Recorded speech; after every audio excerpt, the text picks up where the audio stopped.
et à toutes. Je suis ravie de vous retrouver aujourd'hui pour notre 49e édition du Book Club de Femmes et Diversité. Femmes et Diversité est une association que j'ai créée il y a presque 6 ans, qui souhaite proposer un changement de regard sur la diversité des femmes et des femmes de la diversité à travers l'image et les récits inspirants. Donc, on le fait à travers 3 axes. Le premier axe, c'est un long métrage qui s'appelle Les Tisseuses, qui met en lumière 5 femmes de notre belle région Auvergne-Rhône-Alpes. Le deuxième axe, c'est Paroles de femmes. C'est des rencontres et des interviews avec des femmes inspirantes. Et enfin, le Book Club de Femmes et Diversité, des rencontres mensuelles pour donner la parole à celles qui écrivent le monde. Donc, tous les mois, depuis le premier confinement, on donne la parole à une écrivaine pour aborder une thématique en lien avec la condition des femmes, ou pas d'ailleurs. Et aujourd'hui, je suis absolument ravie de vous recevoir aujourd'hui au Passage Tiafet, chez Brocard, chez notre amie Hania, qui nous reçoit très généreusement, pour aborder le dernier ouvrage de Latifa Sheh. Latifa Sheh a écrit un premier ouvrage qui s'appelle Sois une femme, ma fille, que j'ai eu l'occasion d'interviewer dans le cadre de Femmes et Diversité.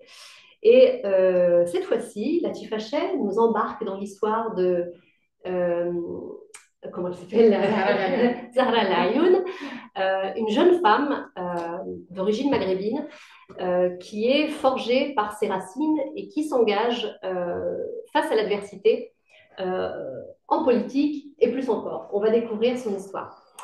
Donc, pour cet ouvrage, je vous propose une rencontre en 2 temps. Aujourd'hui, nous allons aborder la première partie de l'ouvrage et demain, à la librairie Assois, nous aborderons la deuxième partie de ce roman. Donc, comme je vous le disais tout à l'heure, Zahra Layoun est une jeune femme qui est forgée par ses racines, ses luttes et son goût de la justice avec cet ouvrage C'est pour demain, un ouvrage qui porte un message très optimiste, très lumineux. Euh, tu convoques quelque part l'espérance qu'on devrait avoir dans notre société, même si aujourd'hui, effectivement, c'est un peu compliqué d'avoir autant d'espoir. Je te remercie, Latifa, d'être avec nous, d'avoir fait le déplacement depuis Romans sur Isère. Et donc, bah voilà, c'est parti pour le book club. Comme j'aime bien commencer mes interviews avec la même question, qu'est-ce qui t'a poussé à écrire cet ouvrage? Dans quel état d'esprit est né C'est pour demain? Merci Leïla, je suis vraiment très très contente de te retrouver ici à Brocard avec Mia et les personnes qui sont venues.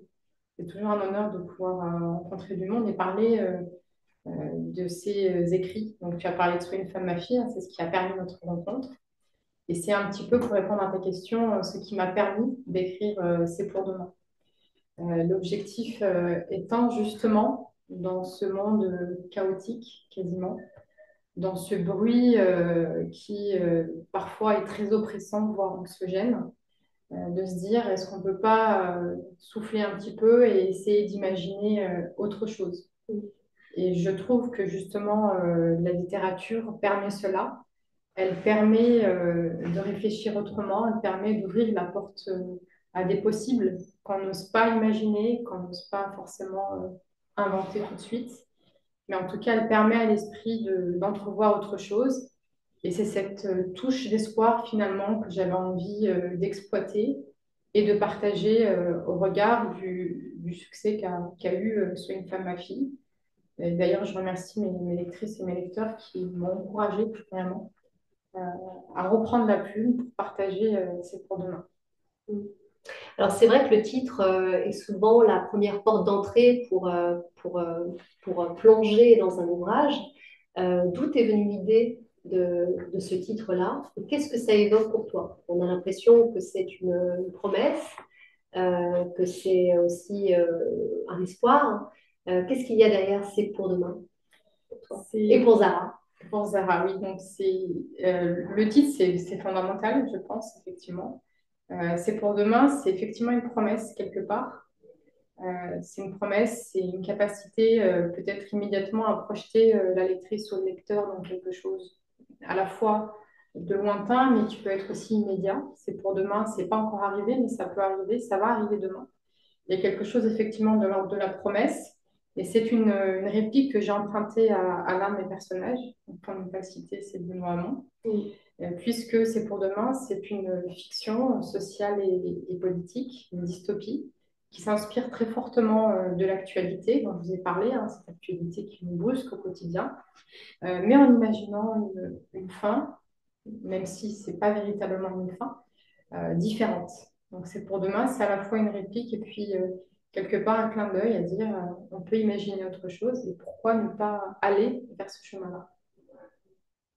Alors, la première partie de l'ouvrage se déroule à Romans-sur-Isère, une ville que tu connais bien, puisque tu es originaire de Romans-sur-Isère. C'est aussi la capitale de la chaussure. Je ne sais pas si on peut dire que ça l'est toujours, mais en tout cas, Elle l'est toujours. quand on arrive, on voit une belle Internationale, chaussure. absolument.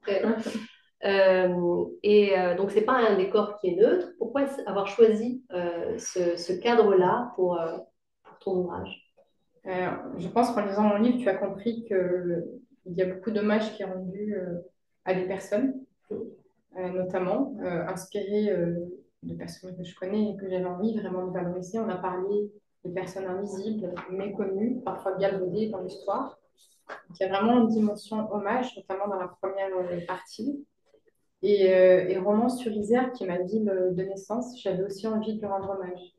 Parce que c'est une petite ville de 35 000 habitants qui est nichée au pied du Vercors, qui a une histoire. Romans-sur-Isère. Et Dans la Drôme. dans la Drôme, dans le département de la Drôme. Et j'avais vraiment envie de rendre hommage à ma ville de naissance, qu'on a souvent médiatisé ces derniers temps pour des actualités assez dramatiques, voire très dramatiques.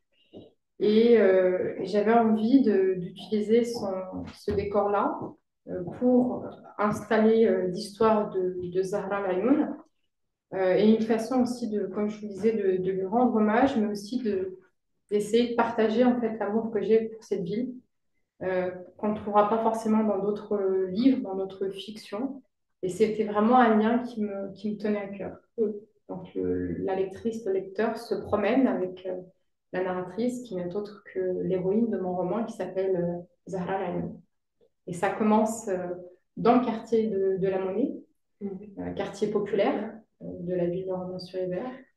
Et la première et la dernière scène de mon roman se déroule à Romans-sur-Isère. Alors, le point de rupture, il arrive très vite dans ton ouvrage, puisque à l'école où Zara va, elle va être victime de remarques, de propos racistes. Et ce que je te propose, c'est de lire le passage justement où elle vit voilà, une sidération, finalement, de la part de sa prof d'histoire, je crois. Elle est en classe de primaire, Oui. c'est son enseignante. Oui. Alors, c'est en page 20. Je te propose qu'on lise un petit passage. Si d'accord. Tu veux le lire? Et à quel Alors, moment vous comprenez, oui. Je crois qu'au début, c'est bien. Vous comprenez? Parce que Zara, elle est arabe, comme ces gens-là qu'on a dû chasser de notre pays. Ils étaient étrangers, ils étaient nos ennemis. Nous, nous sommes français et Zara, elle est arabe. Son doigt pointé sur moi, aussi tranchant que ses mots, disait l'essentiel. Je n'étais qu'un autre visage de l'ennemi. Le choc me pétrifia. Mes pensées tournaient à vide, comme prises dans une bourrasque. L'onde de sa phrase résonnait encore en moi. Certains mots ouvrent des chemins, tendent une main, invitent au dialogue. Les siens claquaient comme une porte qu'on referme. Il n'y avait plus rien à dire. Muette. Je suis restée muette. Je rencontrais encore sans savoir la nommer, cette chose infâme, le racisme. Que pouvais-je comprendre à 10 ans d'un concept dont je peine encore aujourd'hui à saisir les rouages? Dans ma petite caboche, ça bourdonnait. Pourquoi Michel me regardait-elle comme une étrangère? Pourquoi son doigt tendu vers moi traçait-il une frontière entre les autres et moi? Que voulait-elle dire par les Arabes qu'on a chassés? Fallait-il que je parte, moi aussi? Ce jour-là, sous l'autorité tranquille de notre maîtresse adorée, je devenais malgré moi l'Arabe. Il y avait moi, il y avait eux, le nous auquel j'appartenais sans y penser s'effacer. Ce eux contre nous me poursuivra longtemps, et c'est à cette femme que je le dois, elle qui la première a semé dans nos esprits d'enfants la graine de la différence. Sous le vernis feutré de sa bienveillance, elle avait saisi l'occasion d'une date pour distiller un trouble qui sans doute l'arrangeait elle-même. Ce n'était pas une leçon d'histoire, mais la transmission, à son insu, d'une blessure. Une blessure dont elle, sans le savoir, était la première prisonnière. Tu veux que je continue? Non, c'est très bien. Je pense qu'on saisit le propos de cette scène. Pourquoi avoir décrit cette scène avec autant de précision? Est-ce que c'est quelque chose que tu aurais vécu C'est quelque enfant? chose que j'ai vécu. Alors, vraiment, beaucoup sur... il y a énormément d'anecdotes qui viennent dans le récit de Zara et cette anecdote-là, cette rencontre brutale avec le racisme primaire, c'est quelque chose dont j'ai fait l'expérience moi-même et que je relate dans Sois une femme, ma fille. Alors, après discussion avec la maison d'édition, j'ai évidemment romancé cette partie-là, j'ai imaginé d'autres choses, mais c'était au détour d'un cours d'histoire-géographie à l'époque, à l'âge de mes 9 ans, que mon enseignante avait parlé de la fameuse bataille avec Charles Martel en 1732, Charles Martel qui chasse les Arabes hors de France. Et c'est une expérience que j'ai faite moi-même, qui m'a marquée. Peut-être même cette expérience-là du racisme m'a-t-elle amenée sur les chemins de l'engagement collectif. Et j'avais envie de donner la possibilité à Zara non seulement de vivre cette expérience, mais de la vivre et de l'emmener encore plus loin. Et je trouve que c'était suffisamment éloquent à raconter pour montrer à quoi le racisme peut ressembler. Et je pense que c'était important aussi pour moi de le romancer, peut-être aussi pour m'en défaire un petit peu, Ouais. quelque part. Alors le paradoxe, mais c'est comme toute chose, c'est que toute situation traumatique, soit elle t'enferme, soit elle te libère quelque part, soit elle ouvre une faille, elle ouvre la voie, elle ouvre le chemin finalement. Et c'est un peu ce qui va se passer avec Zara, puisque c'est à partir de cet événement traumatique, cette blessure intime, que son engagement va se révéler. Oui, ça marque un point de départ dans son engagement. En tout cas, ça marque un point de départ dans sa compréhension de la différence. Donc, le nous auquel elle pensait appartenir commence à se déliter. Elle découvre notre réalité, une réalité dont elle est accusée. Je suis différente, mais différente de qui, de quoi, pourquoi. Et je trouvais que c'était intéressant de montrer ce point de départ-là de l'engagement. Mais quand on poursuit justement la lecture du récit, cet engagement contre le racisme évolue et devient un engagement en faveur de la justice, en faveur de la cohésion et en faveur de la fraternité. Donc, d'une blessure personnelle, le personnage se construit et porte un projet qui la dépasse très largement et qui d'ailleurs est celui de toute une patrie. On voit vraiment sur la dernière partie, qui est la partie la plus dystopique. Oui, absolument. Ce que tu révèles aussi dans ce passage, c'est le racisme qui est systémique, parce qu'on est quand même dans l'école de la République, c'est un adulte qui pointe le doigt sur une enfant. Euh, donc, est-ce que tu dénonces aussi le racisme ordinaire, finalement, qui est structurel? Oui, je pense que je le dénonce de manière très claire avec l'anecdote que vit cette héroïne-là, qui est pour le coup vraiment inspirée de mon propre vécu, en le partageant tel qu'il est, c'est-à-dire d'une manière complètement brutale, comme tu le dis sur les bancs de la République. C'est quand même là où justement les enfants de la République doivent être égaux, traités de la même manière, accompagnés pour qu'ils deviennent des citoyens responsables et épanouis. Et donc, elle rencontre le racisme dans l'une des mauvaises veines de l'école de la République. Et oui, malheureusement, le racisme peut prendre différentes formes. Il y en a une sur le passage que je viens de lire. Il y a d'autres formes de racisme que l'on découvre au fur et à mesure. Et c'est important justement d'essayer, en tout cas, de les partager dans leur simplicité. C'est-à-dire que sans chercher à les expliquer, simplement à donner à voir au lecteur et à la lectrice pour peut-être prendre davantage la mesure de l'ampleur de ce phénomène et de ce fléau qui, très clairement, continue malheureusement à gangréner notre vie en société. N'hésitez pas si vous avez des questions, hein, je Oui. poursuis, mais si vous avez des questions, des remarques, je vous laisse bien entendu la parole. Est-ce que tu dirais que, alors je ne sais pas si ça t'est arrivé, mais en tout cas pour ma part, c'est vrai quand j'étais à l'école, on m'a proposé de faire une filière professionnel, alors qu'il n'y avait aucune raison de le faire, ce n'est pas un choix personnel. Est-ce que tu dirais que le système éducatif français souffre d'une forme de racisme ou de discrimination? Est-ce que l'ascenseur social est cassé en France? Est-ce qu'il Toi qui a... as fait un peu de politique. Je vais faire un peu de politique, mais ce n'est pas un gros mot. Est-ce que l'ascenseur social est cassé ou est-ce que l'ascenseur social a déjà fonctionné? Je ne sais pas répondre vraiment complètement à cette réponse. Peut-être que en posant la question, justement, on réalise que l'ascenseur social n'a pas toujours été au rendez-vous et qu'on peut constater, à force de rencontres et d'échanges et de statistiques aussi qui relèvent de la sociologie, que celles et ceux qui n'ont pas bénéficié de l'ascenseur social, eh ben, elles ont pris l'escalier. Et quand elles ont pris l'escalier et qu'elles vers le mur, elles ont passé par la fenêtre et quand la fenêtre était cassée, ben, elles ont cassé les murs. Je trouve que c'est ça aussi qui est formidable à raconter parce qu'il y a des parcours absolument incroyables, malgré les difficultés qui persistent dans notre système éducatif. J'ai le sentiment, mais je ne pourrais pas comment dire, l'étayer davantage, mais j'ai quand même le sentiment que ça n'a pas en s'améliorant, qu'il y a encore des disparités dans la façon de partager l'enseignement et l'éducation, et que ça repose énormément sur des hommes et des femmes qui font un travail remarquable au niveau de l'éducation nationale. J'ai la chance d'avoir une sœur qui est enseignante, elle est absolument formidable.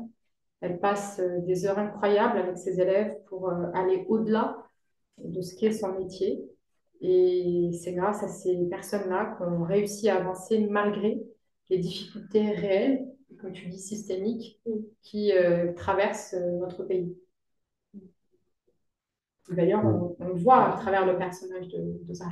Oui, absolument. Je voulais juste intervenir. Merci pour ce témoignage qui forcément fait écho et renvoie à des choses qu'on a peut-être vécues. Moi, ce qui me vient à l'esprit, c'est les rencontres qui sont... c'est fou parce que c'est exactement ça, en fait. Il y a des choses qui nous traumatisent, mais qui nous aident à avancer, d'autres qui nous font reculer. Et puis, il y a des rencontres qui sont inspirantes et des rencontres qui sont destructrices.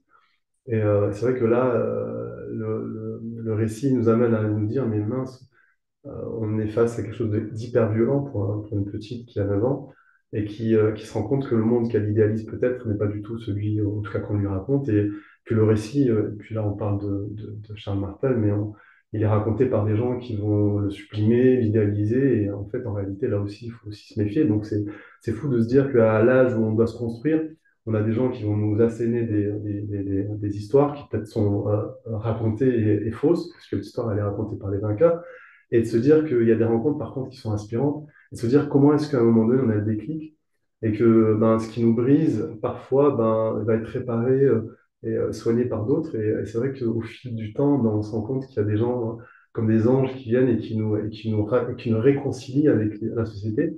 Et puis moi, par rapport à ce qui fait écho en moi, c'est cette colère qui m'a beaucoup animé quand j'étais jeune, elle s'est transformée en énergie. Cette énergie, après, elle nous amène dans ce que tu dis, c'est-à-dire la justice, qui quelque part, parce qu'on a subi des injustices, on a envie de réparer toutes les injustices qu'il y a autour de nous. Et donc, c'est intéressant de voir comment est-ce qu'il y a des fois des déclics qui viennent parce qu'on imagine quelque chose de mal, mais en fait, nous fait du bien parce que ça nous renvoie à une réalité, en fait. C'est ça, complètement. Ouais. Et on le voit, je pense qu'il y a un terme qui est vraiment adapté pour parler de ces rencontres-là, ce sont les passeurs de vie. Oui, c'est ça. Ce sont des passeurs de vie, il y en a énormément autour de Zahra Lagoun. Là, j'ai fait le choix de parler d'une enseignante qui porte en elle un discours excluant. Mais il y a aussi d'autres enseignants qui interviennent tout au long du parcours de l'héroïne et qui sont des faiseurs de vie, des passeurs de vie, des personnes qui vont vraiment l'accompagner, l'aider à aller vers quelque chose qu'elle n'imagine pas. Et quand on se pose 2 minutes et quand on regarde autour de soi, on en a des passeurs de vie autour de nous. Il y en a quelques-uns dans la pièce, évidemment. Et c'est ça aussi qui était pour moi important de rappeler. Il se passe parfois des choses très dramatiques. Le racisme primaire et brutal comme ça à l'égard d'un enfant de 9 ans, c'est d'une violence inouïe. J'en parle encore à un âge de 41 ans.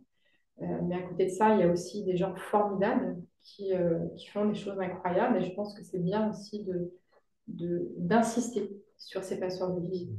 Et j'ai pris beaucoup de plaisir à les raconter grâce à mon héroïne aussi. Bonjour. Quand je vous regarde, ma première, un sentiment, une impression, c'est que vous faites partie des gens pour qui l'ascenseur social a marché. C'est comme ça que je vous vois, comme je vois les gens qui sont autour de nous, là. Donc c'est d'abord cette remarque qui me vient à l'esprit, parce que c'est une vaste question, la question de l'ascenseur. Je pense que euh, en tout cas à travers les exemples que moi je peux glaner autour de moi, dans les espaces culturels, dans les activités culturelles autour de nous, ici en France, il y a beaucoup de gens issus des communautés maghrébines, des Guinées, qui socialement ont réussi et qui culturellement sont insérés. Alors, ça, c'est une histoire qui marche. Oui. Et il y a des histoires qui ne marchent pas. Oui. Donc, c'est peut-être d'emblée ce distinguo qu'il faut faire entre ce qui a marché, ce qui fait qu'une partie des gens, quand on regarde la télévision, quand on voit ce qui s'écrit du côté des femmes, puisque vous avez parlé de ça tout à l'heure, je pense qu'il y a les deux aspects. Enfin bon, voilà, c'est une façon d'ouvrir la discussion peut-être. C'est intéressant. Je rebondis sur vos remarques. J'ai la chance énormément d'intervenir en milieu scolaire, notamment sur des classes qui vont de la troisième à la terminale et au-delà. Et c'est vraiment d'ailleurs les moments que je préfère parce qu'il y a vraiment des temps d'échange incroyables. Et j'intervenais à un moment donné en classe de première avec des élèves qui étudiaient les parcours improbables. C'est comme ça que qualifiaient les livres de sociologie des enfants, de nos enfants, les parcours de ces femmes et de ces hommes. C'est 10% qui sont des enfants d'ouvriers de classe modeste et qui ne prennent pas le même parcours que leurs parents. Donc, 10%, c'est pas énorme. Et en même temps, c'est beaucoup quand on voit l'effort que ça nécessite. Et c'est pour ça aussi, tout à l'heure, tu parlais de mon parcours politique, c'est aussi pour cela que j'ai été une fervente militante de l'éducation, publique de qualité, parce qu'il y a vraiment énormément de choses qui peuvent se passer pendant cette période-là de l'éducation et qui peut permettre à des personnes dont l'horizon est complètement bétonné. On le retrouve vraiment pour Zara, quand elle se retrouve notamment propulsée à Paris, eh bien, que l'école peut être une des solutions justement de l'émancipation et de l'ouverture de l'horizon. À questionner avec l'actualité justement d'aujourd'hui, qui justement, pour moi, devient assez inquiétante et préoccupante. On ne donne pas les moyens aux enseignants de faire le métier qui est le leur correctement. C'est pour moi la mission numéro un de notre État. Zara est la narratrice, d'après ce que j'ai Oui, compris. c'est l'héroïne et la narratrice. Et bon, j'aimerais savoir où elle est née, cette Sarah. Dans quelle famille? Oui, mais justement, Elle n'a pas débarqué. c'est la prochaine question. C'est ça. Ah, d'accord. Bon, alors on écoute la prochaine question. Je crois que C'est tout de suite la question que je me suis C'est l'origine. posée. Je me rapproche comme ça ils entendront. c'est toute l'histoire d'ailleurs. C'est qui, Zara? Petite parenthèse avant d'arriver sur C'est qui Zara, j'avais juste une petite intervention. Je pense que dans cette salle, je ne sais pas si je suis la seule ou une des rares qui potentiellement ne peut pas être, enfin si, aujourd'hui si, mais à la base, pas du tout concernée par les histoires de racisme, puisque moi je viens d'Alger. Tu vois, tu sais pourquoi, potentiellement. Bref, il y a des choses que je ne peux pas vous dire là aujourd'hui, mais vraie information, nous sommes en train de préparer un roman illustré sur ce qui nous arrive, mais gardez ça pour vous. Moi, je viens d'Alger. J'ai vécu quasi toute ma vie à Alger, à part une petite parenthèse de 5 ans à Aix-en-Provence. Donc, j'arrive à Lyon un peu par hasard, parce que ma fille a mis sur Parcoursup Lyon. Donc, pour ses études en France, dans un pays, mais moi que j'adore, mais depuis toute petite en fait. On vient en France pour les vacances, mais on va aussi ailleurs en Europe. Je suis née dans un pays libre, indépendant. Donc, moi, j'ai zéro... voilà, j'ai pas le sentiment de ne pas être chez moi, puisque j'ai vécu chez moi. Et tout à l'heure, tu disais, l'histoire est racontée par les vainqueurs. Moi, on m'a dit qu'on avait gagné la guerre. Donc, moi, je suis hyper contente, tout va bien. Et par contre, quand j'arrive en France, j'arrive à Lyon. Alors, c'est pas que j'ai pas aimé la ville, c'est que la mer m'a manqué, déjà. Et l'hospitalité, alors je me suis peut-être trompée, l'hospitalité telle que je la connais. Au début, je me suis dit, il n'y a pas d'hospitalité. C'est plutôt ça qui m'a manqué. Et en fait, non, c'est celle que je connaissais qui n'était pas la même. Il fallait plus creuser, pousser les portes. Et donc, le climat dont tu parles, politico, économico, socio, horrible. Et je me dis, mais quelle idée de venir faire un lieu d'art là-dessus ici. Donc, je me pose la question. Et quand je dis que j'arrive d'Alger, on me dit, ah, Vénitieux, Vaux-en-Velin, ce sont les banlieues d'ici, que je ne connaissais pas. Je dis, non, mais je vais aller voir. Et je vais voir. Donc, potentiellement, des gens qui viennent de chez moi. Nous n'avons pas du tout le même vécu. Pas du tout. Et les personnes sont crispées. Au début, je ne comprends pas pourquoi, mais après, je comprends. D'abord parce qu'on leur a toujours dit qu'ils n'étaient pas chez eux et qu'on ne leur a pas raconté sur les bancs d'histoire l'histoire, ni à eux, ni aux voisins français, qui est français de, je ne sais pas si ça existe de souche, parce que je pense qu'il n'y en a pas tant que ça, mais voilà. Et du coup, aujourd'hui, comme on a Instagram, il y a beaucoup de choses qui sont dites, il y a l'histoire qui se remet en face.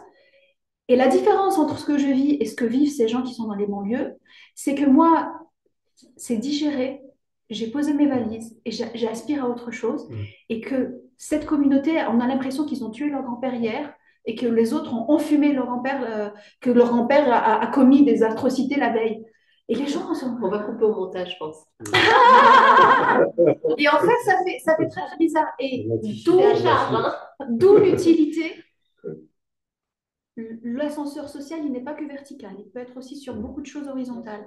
Et en fait, un lieu d'art, un lieu de vie qui raconte l'histoire des grands-mères, où on peut avoir du commun chez les grands-mères, qui invite à manger, qui invite à avoir différentes formes d'hospitalité.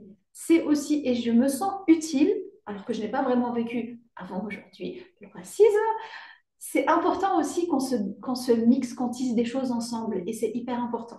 Et oui, ça passe aussi par l'école. Mais via la culture, c'est encore plus lumineux et plus... C'est un cheval de Troie. Voilà.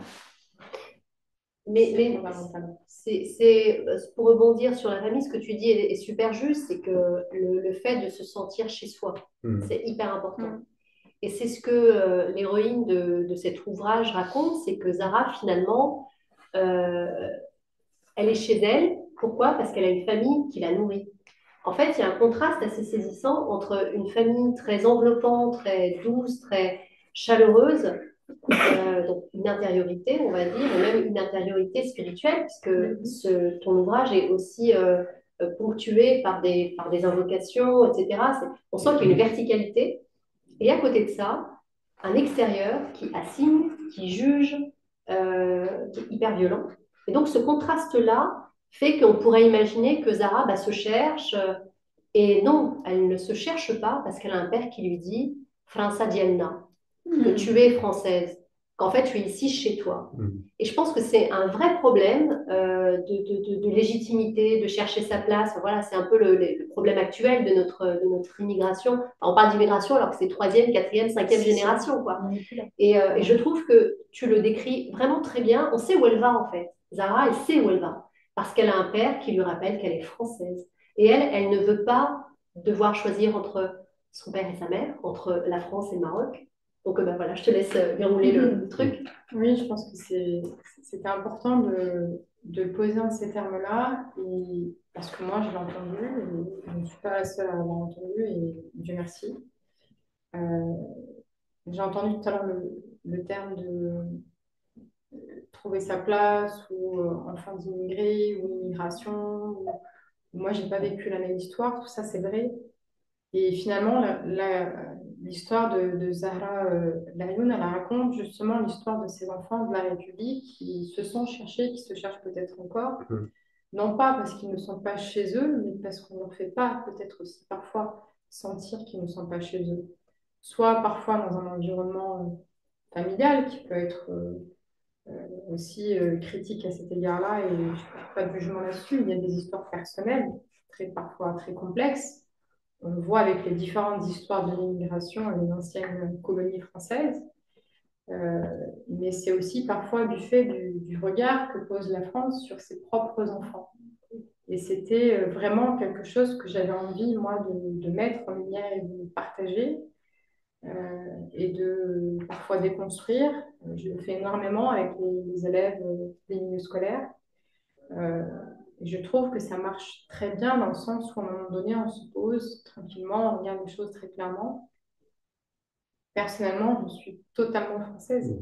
J'ai aussi la chance d'avoir des parents qui sont nés dans un autre pays, le Maroc, euh, par exemple, et je suis aussi complètement marocaine. Mais c'est vrai que l'éducation qui est offerte, elle va permettre aux enfants de pouvoir aussi trouver leur place. Et cette question de la place-là, elle revient beaucoup dans l'histoire de Zahra. Elle ne se cherche pas si un petit peu quand même, parce qu'elle trouve qu'il y a, enfin, il y a quand même des violences, il y a quand même des épreuves assez difficiles qu'elle traverse. Mais on va dire que ce qui lui permet d'aller de l'avant, les outils qui lui ont offert ses parents, l'éducation de ses parents, et aussi la question de la spiritualité, lui permettent d'aller de l'avant sans systématiquement être rattaché à ces questions d'identité, parce que finalement, elles sont des faits. Comme l'a dit Leïla à l'instant, elle est complètement française. Son père le lui dit, enfin, ça vient là. Et en plus, je voulais le dire en Dalja pour que ce soit aussi partagé. C'est une réplique que je trouve très forte, très juste et qui permet peut-être aussi de regarder les choses différemment. Le papa de Zahra, Mm. il est marocain, ça je viens de le découvrir. Oui. Qu'est-ce qu'il faisait dans la vie? Ouvrier. Quel était? Il s'était ouvrier. Oui. D'accord. Oui. Donc, c'est simplement pour essayer Sur toute la de première. situer Oui. Je vais d'ailleurs me permettre peut-être pour vous donner une vue d'ensemble concernant ces cours demain. Je l'ai vraiment écrit en 3 étapes, il y a 3 parties et c'est vraiment la métaphore de l'arbre.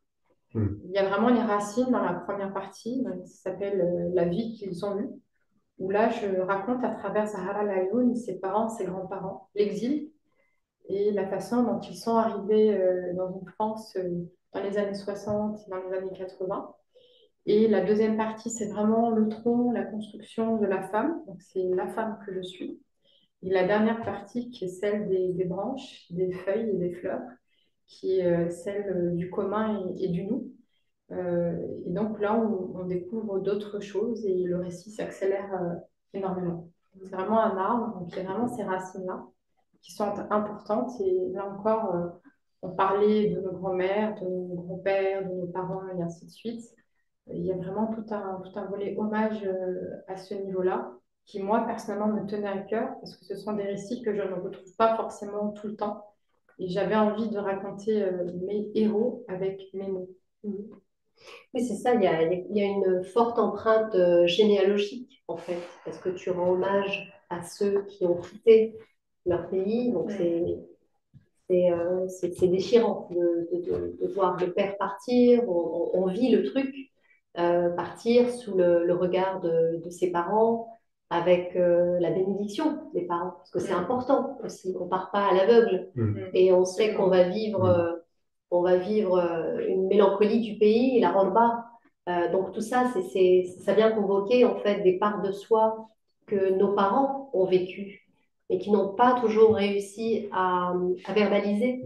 Je trouve que de te faire le porte-parole de cette période qui est quand même traumatique, je trouve que c'est très beau parce que ça honore en fait les silences de nos ancêtres. Oui.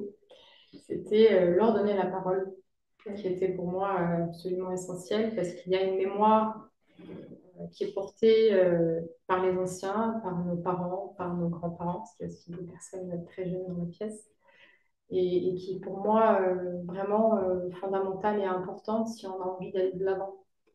Et cette première partie-là, elle sert justement à ça, elle sert à réaliser des choses qui n'ont pas forcément été dites. Il y a tout un chapitre qui est consacré à l'Orba, hein, c'est traduit en français comme l'exil. Mm. Ça dit beaucoup de choses. Et je trouvais que c'était important de le faire parce que on entend, moi dans ma famille, il y a une forte tradition de l'oral. J'ai toujours écouté mes parents, mes grands-parents me raconter des histoires. Il n'y avait pas de télévision, il n'y avait pas de cinéma, on n'avait pas forcément de théâtre. Elle a de la chance, Zara, parce Alors, elle a été nourrie oui, de son histoire. Mais moi, j'ai rencontré des histoires, mais je ne suis pas là pour parler de ça. Dans un livre oui, que j'ai commis, et qui parle de la situation ou du silence des pères oui. Oui. et de la non-transmission de l'histoire. Oui, C'est aussi des histoires qui existent et qui nous entourent. oui, tout à fait. Zara est nourrie, le père aimant, apparemment, maman aimante, j'imagine ça comme ça. Euh, Ça n'est pas le cas de beaucoup de gens, notamment Tes œufs. dans des personnes qu'on peut rencontrer dans les banlieues. Peut-être qu'on en parlera une autre fois. Donc, il y a des cas de figure divers et variés, mais en tout cas, des histoires heureuses. Quand un père arrive et dit d'emblée tu es français, c'est il a fait un chemin. Absolument. Il a fait un chemin extraordinaire. Ça n'est pas toujours évident. Voilà. Pardon. Absolument. Je peux rebondir 3 secondes, enfin, Oui. pas plus, en tout cas 1 minute si vous me permettez. Est-ce que vous pouvez parler? Oui, excusez-moi, je vais rebondir juste quelques minutes pour pas vous Je suis dédier la parole. embêtant, hein. C'est que moi, je nuancerais sur la. Parce que moi, je me suis beaucoup construit contre. Et après, je me suis construit avec. Moi, j'avais un père, au contraire, qui nous disait qu'on n'était pas français. Et le fait de dire qu'on n'est pas français, c'est que moi, ça m'a vraiment perturbé parce que j'étais schizophrène pendant un certain moment de ma vie. Et j'ai construit mon identité pour comprendre qui j'étais en fait. Donc ça a été différent, mon parcours a été différent. C'est que dans mon enfance, j'étais marocain parce que mon père ne voulait pas que je dise que je suis français. Et lui, il s'est construit en opposition avec sa francité qu'il a acquise bien plus tard, parce que je l'ai encouragé à se naturaliser. Il a toujours rejeté les demandes, ou en tout cas on lui a proposé plein de fois de se naturaliser. Il a toujours refusé de le faire parce qu'il pensait qu'il allait quelque part perdre son identité marocaine. Parce que moi, j'ai des parents marocains aussi. Et donc, du coup, je me suis construit contre, et j'ai eu un père qui m'a dit que j'étais pas français. Il a fallu que je le convainque, je l'ai été pleinement, et je l'ai encouragé à le devenir, en fait. Donc, il y a aussi ces récits-là de personnes qui sont pas, qui sont toute leur vie, et certains même sont morts alors qu'ils ont vécu toute leur vie en France sans être français, avec un titre de séjour. Et c'est vrai que cette question d'identité, elle est importante, parce qu'en fait, parce qu'on parle, ce que j'ai enseigné à un moment donné dans l'éducation nationale, c'est qu'on parle de construction de la personnalité. Moi, ce qui m'a sauvé, c'est que je me suis dit que j'étais unique et que en réalité, j'étais tout ça à la fois et que je pouvais devenir qui je voulais, en fait, même professionnellement. Et comme j'ai réussi à intégrer ça, qu'il fallait pas que je renonce ni à mes racines, ni que je me construise en fonction du regard des autres, je me suis construit en fonction de ce que je voulais. Et à ce moment-là, ben, je me suis réconcilié avec ma francité, réconcilié avec mes origines, parce que j'ai vécu un moment au Maroc. Et c'est surtout que ça m'a permis aussi de m'ouvrir au monde, en me disant, maintenant, je peux devenir qui je veux, puisque je peux aller ailleurs et être adopter une autre culture, etc. Et donc, ça m'a ouvert au monde en me disant, mais en fait, tu as des racines, effectivement, hein, et tu as un tronc, c'est toi, hein, qui construit, puis tu as des fruits qui vont petit à petit venir en fonction de la richesse des rencontres. Et moi, je me suis construit, y compris en rencontrant des gens beaucoup dans le Chem, en Palestine et ailleurs, avec l'arabité que je comprenais pas. Parce qu'on nous dit qu'on est maghrébin, puis on nous dit ici qu'en fait, on nous rejette. On est qui? Et ceux du Maghreb, ben, il y a toutes ces influences, et on se dit, mais attends, on nous traite d'arabes. Et les Arabes, c'est ceux qui sont. Mais alors qu'en fait, on est, pour certains, pas du tout arabes, et d'autres plus que d'autres. Même pour la majorité. Voilà. Et donc, du coup, comment est-ce qu'on se reconnaît dans notre arabité? Ben, moi, Sans je me suis réconcilié avec aussi mon arabité quand j'ai appris l'arabe, quand j'ai rencontré des arabes, quand j'ai rencontré aussi des différentes formes d'arabité. Ouais. Et c'est là que je me suis dit, mais mince, en fait, tout ça, ça fait partie en fait de choses qui se métissent et des influences multiples qui fait qu'en fait, je suis devenu qui je suis. Ouais, c'est une vraie richesse. C'est une vraie richesse. Et donc, du coup, je ne me définis plus avec une seule identité, parce qu'on a une assignation à une identité. Bon, vous êtes français ou vous ne l'êtes pas. Mais vous êtes marocain, mais si vous êtes marocain, vous n'êtes pas français. Et puis, en fait, après un moment donné, je me suis identifié avec ces différentes identités. Et c'est juste pour nuancer. Et puis, juste sur la remarque de l'égalité. En fait, en France, en réalité, puisque moi j'ai enseigné à un haut niveau, c'est que le problème de l'élitisme et de la méritocratie, puisqu'on peut la questionner, c'est de se dire, est-ce que véritablement les gens qui vont fournir 4 fois plus que des gens normaux, parce qu'ils n'ont pas le bagage culturel, est-ce qu'ils vont réussir quand même dans la vie? On peut se poser la question. Et en réalité, non. Parce qu'il y a des choses qui sont en fait liées à un système qui reproduit les élites. Et dans les parcours, il y a un bagage qu'on n'a pas forcément, celui de la culture, et puis le capital symbolique, etc. C'est-à-dire qu'il est beaucoup plus facile et simple quand on est né dans des environnements où on a les codes de réussir et de suivre la même direction que ses parents. Et quand on connaît aucun code et quand on n'a rien et qu'on ne connaît pas la société et qu'on est rejeté, forcément, ben, les portes, elles se referment et puis il n'y a pas qu'un mur, il y a plein de choses à dépasser. Et je pense qu'on doit se questionner sur la question de est-ce qu'il y a un vrai ascenseur à prendre? Est-ce qu'il y a un escalier à prendre ou est-ce qu'en réalité, il faut juste tisser notre propre trajectoire, notre propre voie? Parce que la culture, c'est une manière d'inclure, le sport aussi, mais même dans ces espaces où on peut rencontrer plein d'autres personnes, il y a aussi du racisme. Parce qu'en réalité, combien sont les personnes qui réussissent dans le monde du cinéma? Combien sont les personnes qui réussissent dans le monde du sport? Des Mbappé, il y en a 1 sur 1 million. Et combien il y en a qui vont être déçus de tout ça? Je ferme tout ça parce que c'est juste des choses qui viennent à l'esprit sur cette question-là qui est posée en fait parce que c'est polythématique, hein, sur la question à la fois de l'origine, de l'exil, on parle de spiritualité, etc. C'est qu'en fait, en réalité, ça foisonne et c'est riche et ça doit nous questionner aussi sur nous. Comment est-ce qu'on imagine notre identité dans un milieu avec une histoire, avec aussi une actualité qui nous renvoie, encore une fois, pour des questions politiques, à nos origines ethniques, sans accepter aussi nos différences. Tu as vu ce que ça provoque quand même? C'est C'est la thérapie. C'est la thérapie. Mais avec tout ça, moi, je trouve qu'on n'avance pas quand même tellement dans la connaissance de ce qu'il y a dans votre livre. Ah, pardon. Ah, ça va bien savoir. Pardon. Je suis curieuse, j'ai envie de connaître ce livre. Pardon, Voilà, je- j'ai envie de savoir ce que ça raconte. Enfin, Et il y en Il y a a. un parti Je dis ça, je dis rien, il y en a. Pardon. Pour ceux qui On ont est vu. parti. mais tout ça était passionnant, On est je parti. suis tout à Je suis fait désolé, d'accord. madame, j'ai fait plein de digressions. Je suis désolé. Non, vraiment, On est là, c'est tout ça, à fait nous, normal on parle qu'on évoque tous ces problèmes, mais il ne faut pas qu'on oublie le livre Oui, quand tout même, à fait. parce que On est voilà, vous complètement êtes là pour nous dans parler de le votre livre. livre. Ça parle de ça. Le livre parle de ça, en fait. On est complètement dans la Oui, les dans thématiques ce que du raconte livre. le livre. Mais il y a quand même des événements peut-être Bien dans sûr. le livre, Ah oui. il arrive des choses aux Ah oui. personnages. Ça, qu'on le sache quand même, ça peut nous aider un peu, quoi. Oui. Alors, il y a effectivement énormément de cours d'entrée dans ces cours de main et Zara est très bavarde. C'est un personnage qui permet justement d'aborder énormément de thématiques. Elle le fait sous forme d'une confidence assez lente, assez longue et à la fois très rapide sur la fin. Donc, c'est à la fois son histoire, mais ça va bien au-delà. Et les thématiques qui ont été abordées, ce sont des thématiques qui traversent son quotidien. Oui, bah, je m'en Et c'est Bien sûr, vraiment pour on le s'en coup un doute pas, récit mais- initiatique. Et ces thématiques, elles sont abordées à travers l'anecdote qui lui arrive et qui permettent en réalité au lecteur et à la lectrice de les comprendre par le prisme d'un personnage auquel on s'attache. Parce que quand on parle de racisme, par exemple, c'est déjà c'est un mot qui est difficile d'expliquer à un enfant de 9 ans, par exemple. Donc, je reviens sur l'événement un peu déclencheur. Ce sont des réalités qui sont parfois chiffrées, mais ce que j'avais envie de mettre en évidence, c'est ce que ça provoque. Et toutes ces thématiques, celle de l'identité multiple, celle de la question des femmes dans la société française, etc., de la méritocratie, quelque part aussi, on peut en parler des heures et des heures.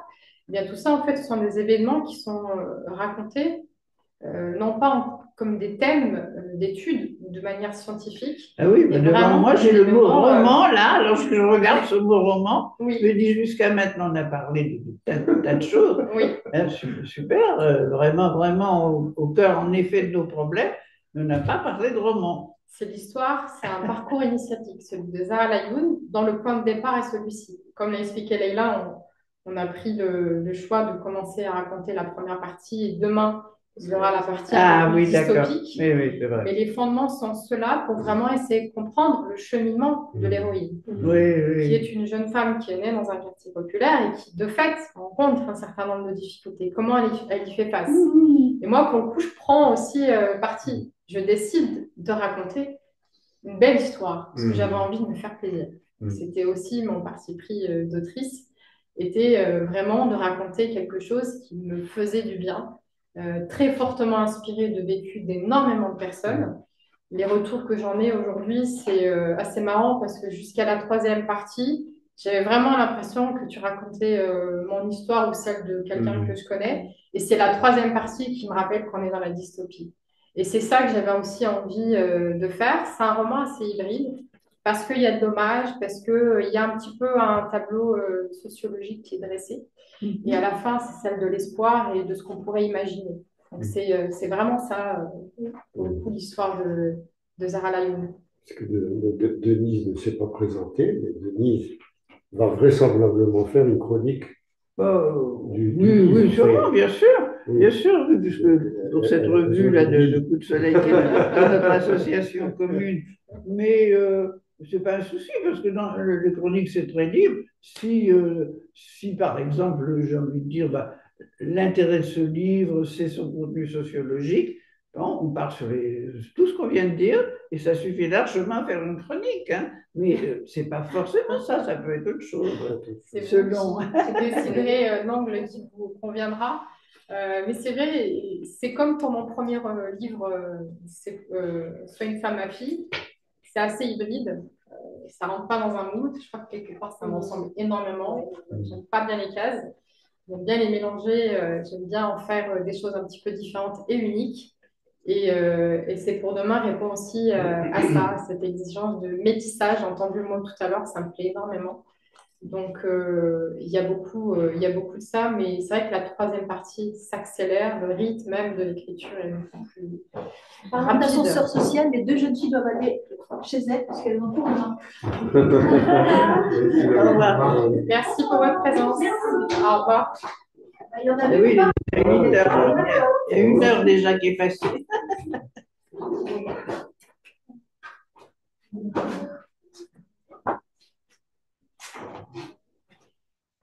On est en enregistrement. Installez-vous. Bonsoir. Bonsoir. Installez-vous. Je vous en prie. C'est toi, c'est le Désolée, je crois qu'on vous a pas interrompu. Non, non, Pas non. du tout, mais on poursuit. Hein, parce qu'on a commencé à 19h. Allez-y, prenez place. Bonjour. Voilà. Ça va, c'est confortable? Pas assez, attendez pour avec et pas des mois.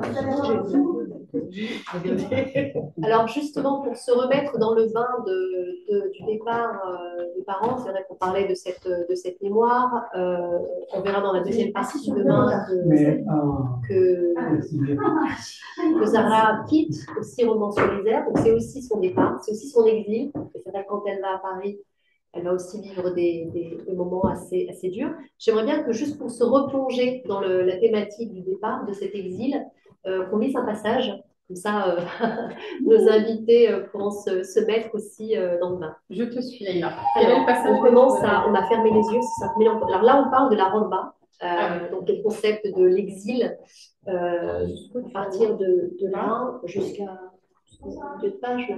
Ici, ouais, par là, peut-être. À toi de voir. Allez. On a fermé les yeux sur cette mélancolie profonde, celle qui se voile, se dévoile, se cache dans les silences, se ravive à chaque évocation. Elle vit dans les bouches de ceux qui ont tout quitté dans l'espoir d'une vie meilleure, mais qui, dans la nostalgie, se retrouvent à affronter l'humiliation, la rudesse du climat, la violence des autres. Le mal du pays, c'est une plaie qui ne guérit pas, qui mine, qui dévore.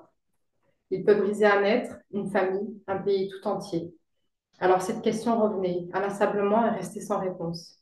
Celle que je me posais souvent en silence. Quel avenir justifie-t-il le prix à payer? Quel avenir peut-il valoir ces tourments de l'âme? Pourquoi rester si c'est dans ces conditions-là? Doute, questionnement, peur, mais aussi force, courage et dignité. Ces femmes et ces hommes ont réussi là où beaucoup d'entre nous n'auraient probablement jamais osé l'aventure. Les conditions étaient funestes et les réalités de l'époque impitoyables. Mais qui se préoccupe vraiment de cela? Qui en parle ailleurs que dans les éditoriaux relatant les faits divers ou les causes du chômage de masse? Qui raconte l'histoire de ces âmes venues reconstruire un pays en ruine après la Seconde Guerre mondiale? Qui évoque leur labeur pour redresser la nation? Qui choisit les mots justes pour décrire cette part de la France que certains ne regardent qu'à moitié, préférant ignorer l'apport de ces populations qui ont pourtant contribué à l'histoire nationale, qui prend le temps de raconter leurs histoires, de parler de leur culture chaleureuse et de leurs rêves fous, qui énumère les efforts inlassables, leurs souffrances récurrentes, leurs épreuves infinies, mais aussi qui se souvient de leur réussite éclatante, qui parle de leur audace, de leur vitalité, de leurs parcours extraordinaires, qui célèbre ces enrichissements mutuels, qui, parce que le repas est un mal qui lamine l'âme, elle conduit à des miracles qui surgissent parfois du néant. Moi, j'ai trouvé ce passage particulièrement fort, puisque tu poses les mots. Déjà, je trouve que tu as une plume magnifique. Je trouve qu'elle est sensible, elle est poétique. Vraiment, bravo. Et juste pour se replonger dedans, je pense que l'identité de Zahra, du protagoniste, elle est forte parce que son père lui rappelle qu'il a construit la France de ses mains. Et donc, elle est française. Est-ce que tu veux développer pour les invités qui viennent de nous rejoindre? Ah oui, bonsoir. Oui, je pense que c'est important de rappeler la matérialité de la francité parfois aussi. Évidemment, nous avons la langue qui est notre patrimoine commun et qui nous permet de dialoguer, de nous comprendre, de nous élever, de rêver. Il y en a aussi ces âmes et ces hommes et ces femmes, comme je le disais, qui sont venus construire, contribuer à reconstruire un pays qui était dans un état, enfin, voilà, la Seconde Guerre mondiale, c'est un traumatisme mondial. Et on a tendance à minorer l'apport de ces hommes d'abord, ensuite de leurs conjoints qui sont arrivés et qui ont, voilà, qui sont des citoyens et des citoyennes françaises aujourd'hui. Et je trouvais important de rappeler tout simplement que ces hommes-là, qui sont venus à un moment donné où c'était difficile, de rappeler ce qu'ils ont fait. Moi, pour vous donner une anecdote personnelle, il n'y a pas une ville dans laquelle je vais où mon père, qui a été dans le bâtiment, me dit pas, ben, là, j'ai construit la ligne du tram C de la ville de Grenoble. Un des monuments morts de Romans-sur-Isère, c'est mon père qui l'a construit aussi, avec d'autres de ses collègues de travail. Il y a énormément de choses qui ont été faites par ces hommes et ces femmes aussi. On peut aussi beaucoup parler de l'apport des femmes qui sont venues aussi enrichir notre pays.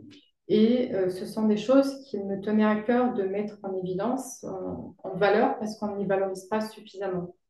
La chance que nous avons aujourd'hui par rapport à il y a peut-être une décennie ou deux, ce sont les récits scientifiques sur l'histoire avec un grand H de l'immigration avec un grand I.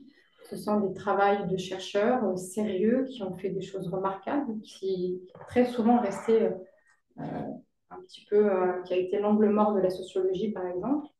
Il y en a de plus en plus et c'est vraiment super parce qu'il y a vraiment des travaux qui ont été incroyables. L'apport qui est le mien, modestement, c'est celui justement de raconter ces petites anecdotes du quotidien, ces histoires vécues très modestement, parfois avec beaucoup de maladresse, parfois avec des mots écorchés, mais avec une authenticité telle qu'il était important pour moi de la raconter comme je l'ai vécue, comme nous avons été nombreuses et nombreux à la vivre. Et je trouve que c'est important de passer par ces petites choses-là. En tout cas, j'ai énormément de plaisir j'ai la chance de pouvoir le faire avec mon père, à l'écouter me raconter sa carrière, mais à travers des moments comme ça de sa vie où on me dit bah, ce pont, cette ligne de tram, ce bâtiment, même la mosquée de tel endroit à un moment donné, et ainsi de suite. Ce sont des choses qui font partie du récit national et que j'avais envie, quelque part, d'inscrire dans le marbre. C'est vrai que Mais c'est un... si je peux me permettre un Oui. petit commentaire, pour avoir côtoyé des pères dans ce livre que j'ai commis, qui s'appelle Éclat de silence. C'est votre livre? Oui. D'accord. J'ai abordé la question du silence, en fait.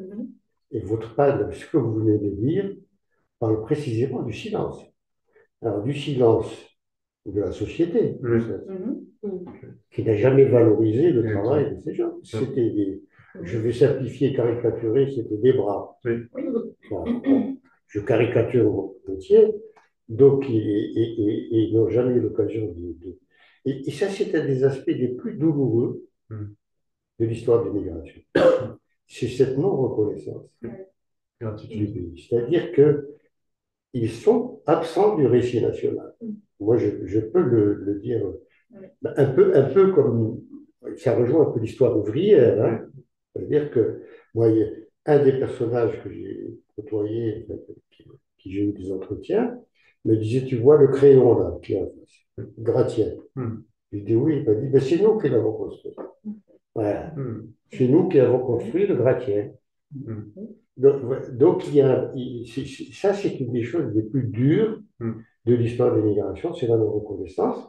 Et la deuxième, pour moi en tout cas, c'est le fait que cette histoire n'a pas été racontée aux enfants, contrairement à Zara et à vous. La transmission. C'est-à-dire que c'est des histoires qui. C'est des histoires.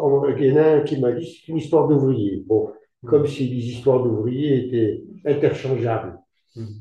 Et voilà, donc c'est aussi une image qu'ils ont, que les hommes, en l'occurrence, avaient d'eux-mêmes, qui était une image un peu minorée. Voilà, je m'arrête pour le commentaire. En tout cas, j'ai été très sensible à ce passage-là. C'est Yamina Benguigui a un reportage absolument extraordinaire qu'elle avait fait justement sur l'histoire de l'immigration. Elle parle de ces hommes qui sont des bleus de travail. C'était même plus des gens, c'était une couleur, la couleur de leur habit. Quand on regarde cette histoire et qu'on l'analyse par le biais justement quand on fait une lecture sociale de ces événements-là, il y a énormément de choses qui se passent et qu'on réussit à comprendre l'histoire ouvrière, l'histoire de l'immigration, l'histoire de la colonisation, tout ça, ce sont des sujets qui se retrouvent à un moment donné et très souvent que l'on tait ou que l'on doit raconter avec beaucoup de recul et de froideur. Et précisément, c'est aussi cela que j'avais envie de partager, raconter ces histoires pour qu'elles ne tombent pas dans l'oubli. Moi, c'est vrai, j'ai cette chance immense d'avoir des parents qui m'ont raconté leur vie. Et c'est tellement magnifique, c'est tellement beau, ça m'a tellement apporté que j'avais envie de partager cela avec les personnes curieuses qui auront envie de lire l'histoire fictive de Zahra Laïni. Et si je peux me permettre, ils ont de la chance d'avoir une fille comme vous, justement, pour véhiculer cette image. Parce que moi, j'ai regardé une story de Enya qui m'a motivée parce que j'ai vu que vous parliez de vos parents, donc ça m'a attirée. Et du coup, j'ai cherché à comprendre. Franchement, bravo à eux, finalement. Oui. Aussi, parce que c'est grâce à eux que vous êtes là et que nous, on fait tout ça. Absolument. On en parlait juste tout à l'heure, avant d'arriver avec Lila, je lui disais que ma mère n'avait jamais eu la chance de tenir un stylo dans la main. Et j'ai la chance de tenir 2 livres dans les miens. Donc voilà, je pense que ça résume énormément de choses. J'essaie de le dire sans verser ma petite larme, mais je pense qu'ils ont fait, et on ne le réalise peut-être pas suffisamment encore, un travail en interne. Moi, je Si vous aimez l'éditeur et le livre, non? Au-dessus de l'impossible. Hello Édition et l'autre, c'est quel? C'est à compte d'auteur. J'ai souhaité, pour pouvoir garder toute l'authenticité de mon récit, l'auto-éditer. Hello Édition, ça en est vraiment dans le registre de la littérature. Donc, c'est une édition qui m'a fait confiance pour ce premier roman, en espérant qu'il vous plaira. Mais je pense que tu as d'autres questions. Et merci pour... Non, allez-y. Est-ce que quelqu'un a une remarque? Zeynep qui vient de nous rejoindre. Oui, merci beaucoup de l'invitation. J'essaie à la fin, donc je vous regarde. Mais rien que ce que j'ai entendu ce soir m'émeut beaucoup parce que l'histoire de tous ces gens qui sont venus pour construire la France qui n'est pas assez mise en valeur, c'est vrai que ça touche vraiment. Moi, je suis issue de l'immigration, je suis à 18 ans et ces histoires-là, ça en beaucoup ça peut mon parcours. Merci. Donc, je le regrette. Hein. Il est là. Il est là, vous pouvez l'acheter. D'ailleurs, il y aura un temps d'efficace. Alors, c'est vrai que Zara, dans ce que je disais tout à l'heure, c'est qu'on va aborder cet ouvrage, ce roman en 2 parties. On fait la première partie aujourd'hui et demain, on sera à la librairie Asso à 19h. Donc, vous êtes bien entendu tous les bienvenus et toutes les bienvenues. J'aimerais conclure sur le fait que Zara, finalement, on la sent extrêmement puissante parce que, voilà, elle sait d'où elle vient. En tout cas, on lui dit d'où elle vient. On lui dit qu'elle est légitime pour prendre sa place, qu'elle est ici chez elle et qu'elle peut, par conséquent, comme l'arbre, déployer ses branches. Aujourd'hui, si Zara vivait à notre époque et qu'elle avait 15 ans, À quoi ressemblerait sa vie? Bah, finalement, à celle que je décris, c'est une jeune femme qui se pose énormément de questions, qui a de la chance d'avoir un environnement aimant et surtout à l'écoute. Elle a fait de mauvaises rencontres, mais elle fait aussi des rencontres formidables. Il y a un personnage absolument essentiel dans le roman qui s'appelle Nathalie, qui est son enseignante de philosophie et qui lui apporte énormément, notamment sur ses questionnements justement dans sa construction de jeune femme, de jeune fille. Et je pense vraiment, enfin moi, c'est ce qui a aussi, on va dire, motivé l'écriture de ce roman, c'est de se dire que, comme je vous les ai décrites dans mon roman, les difficultés, elles existent. Le racisme, la misogynie, l'invisibilisation de l'histoire d'une part de notre société. Tout ça, ce sont des choses qui sont difficiles à gérer, à digérer, à comprendre, parfois aussi à verbaliser. Et justement, c'est pour demain, c'est un support à la fois pour essayer, hein, peut-être pas de répondre, mais de se poser les bonnes questions, mais aussi de se dire que oui, c'est compliqué, mais est-ce qu'on ne pourrait pas essayer d'imaginer quelque chose un peu différent? Et c'est vraiment ça, je pense que Zara nous permet, à travers son propre chemin, de l'enfance jusqu'à l'âge adulte, d'envisager les choses différemment. Et c'est vraiment sur une scène très optimiste et, et avec beaucoup d'espoir, et sans là que la dystopie culmine, et que j'avais envie de terminer avec les lectrices et les lecteurs. Moi, j'avais une petite question. Enfin, peut-être que tu l'as déjà posée. Parce que Non, non, mais vas-y, pose. Sophia. Voilà, moi, ma question, c'est est-ce que dans ce récit que vous nous faites, et dans lequel, bon, je pense pas mal d'entre nous n'arrivent à s'identifier, est-ce que ce récit-là, je vais un peu rejoindre ce que tu dis, Leïla, se reproduit pas aussi aujourd'hui, ces schémas, je vous ai dit, qui a reconstruit la France, sortie de la guerre, etc. D'ailleurs, qui avait aussi contribué à- à aider la France à gagner cette guerre, entre guillemets, si on peut appeler ça Ils sont battus du côté à gagner une guerre. Il y a aussi du sang qui a été versé par ces populations. Oui. Donc, ils sont morts, ils ont reconstruit ce qui a été détruit. Et aujourd'hui, si on devait le ramener à ce qui se passe en ce moment, est-ce que ce schéma n'est pas encore toujours en cours et sans relâche à se reproduire? Parce que bon, là, j'ai une image comme ça qui me vient de ce matin. J'ai accompagné ma fille à l'université. Et pendant un moment, il n'y avait pas de tram parce que le tram était en travaux. Donc, on arrivait très tôt le matin en avance pour éviter les bouchons. Et on voyait les travailleurs sur le chantier du tram. Ils étaient là très tôt puisqu'on arrivait avant 7 heures du matin.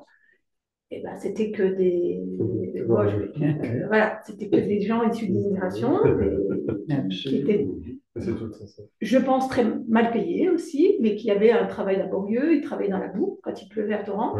Ils travaillaient dans le froid, ils travaillaient aussi dans la chaleur, parce qu'on les a vus jusqu'au mois de juin, quand il y avait la canicule. Donc, dans des conditions très difficiles et pour des salaires, on le sait, hélas, très au minimum. Et voilà, c'est ça, les invisibles, toujours. Donc, vous avez parlé d'hier, mais je pense que c'est encore aujourd'hui. Et encore, et en plus, les schémas du colonialisme et tout ce qui en ressort aujourd'hui avec la montée d'extrême droite, on se dit, bah, quand même, il y a quelque chose à faire et à dire et à dénoncer. Et vous avez raison, je pense que aussi la démarche de votre livre, c'est aussi peut-être briser un petit peu ce continuel recommencement, en fait. À chaque fois, ça ne s'arrête jamais, en fait. C'est ceux qui restent en bas. Et puis, leurs enfants, on a l'espoir que, bon, ils vont faire des études, mais en vérité, à chaque fois, on va chercher toujours cette main-d'œuvre, ces gens qui sont démunis dans leur pays. Parce qu'en plus, enfin bref, on pourrait parler très longtemps là-dessus. Mais bon, voilà, quoi, c'était pour dire que c'était toujours d'actualité, hélas. Tu ramènes à la réalité têtue. Ouais. C'est ça? L'histoire bégayée, en fait. Oui. C'est des générations qui sont venues de votre père, enfin, du roman, ben, font qu'aujourd'hui, bon, les choses ont bougé, Et on a l'impression que si on ferme la porte derrière soi, que tout ça c'est fini. Mais ce qu'elle dit, Non, je trouve C'est le redondant. contraire. non, Ça c'est veut juste continue. ça veut dire que la C'est ça. situation, l'histoire bégaye dans le sens où de nouveau, des migrés arrivent dans des C'est pas les conditions, mêmes je immigrations. dirais, beaucoup plus difficiles, d'une certaine façon, parce qu'ils prennent des risques énormes. Ils C'est viennent pas les pas. mêmes immigrations. En fait. Je me permets juste de rebondir, en fait, c'est que l'histoire est bégaye, mais en Oui, fait, oui, oui. elle se reproduit avec différents migrants. Oui, mais Et donc, les avec, migrants de C'est pas les l'époque. mêmes populations, peut-être, mais c'est et les de mêmes. manière. Non, je parle pas des schémas, c'est les mêmes. Je parle de, par exemple, si on prend, pardonnez-moi, hein, vraiment, Non, je t'en prie. c'est que si on prend, par exemple, les Italiens et les Portugais et ceux qui sont euh, mieux acceptés pour plein de raisons et qui ont aussi été des immigrés, ben, aujourd'hui, on ne parle pas d'eux en tant qu'immigrés, comme les Russes ou d'autres personnes qui ont construit ou qui composent la France. Donc, c'est des schémas qui se reproduisent parce que la France a toujours été un pays d'accueil en réalité. Et pays d'accueil, mais qui fait que, donc, je dis pays d'accueil, pays où les gens viennent. Après, ce qu'il est accueillant, c'est autre chose. D'accueil, je ne sais pas si Voilà. le mot. Ça dépend du Voilà, je nuance. Mais je veux Je dire dirais qu'il pas. y a toujours eu des métissages, puisqu'on est quand même au carrefour en Europe. Il y a beaucoup de gens qui viennent en France et qui passent par la France. Mais ce que je veux dire, c'est que ces migrations, ces immigrés, ben, ils se sont insérés, et il y en a qui sont insérés plus facilement que d'autres, pour plein de raisons, et qu'il y a encore des gens qui viennent, pour plein de raisons encore, et on reproduit sur ces personnes-là qui n'ont pas forcément des diplômes, pas forcément des choses qui sont intéressantes, et qui vont devenir quelque part des gens exploités, puisqu'on parle d'exploitation, clairement, de gens qu'on va exploiter et qui vont fournir des travaux, qui vont exercer des travaux pénibles, et qu'on va taxer de gens qui ne travaillent pas. En fait, c'est C'est ça, c'est pour ça que c'est important de Pardon. Non, mais c'est très bien. Non, mais en fait, Je disais en rigolant, ça va se terminer en meeting politique. Ça rejoint forcément la question politique. Bah, Parce que tout est tout est politique. politique, mais ceux dont vous parlez, des invisibles, aujourd'hui, Oui. c'est important de les Je suis d'accord. visibiliser parce que tout à l'heure, je faisais le parallèle avec l'extrême droite.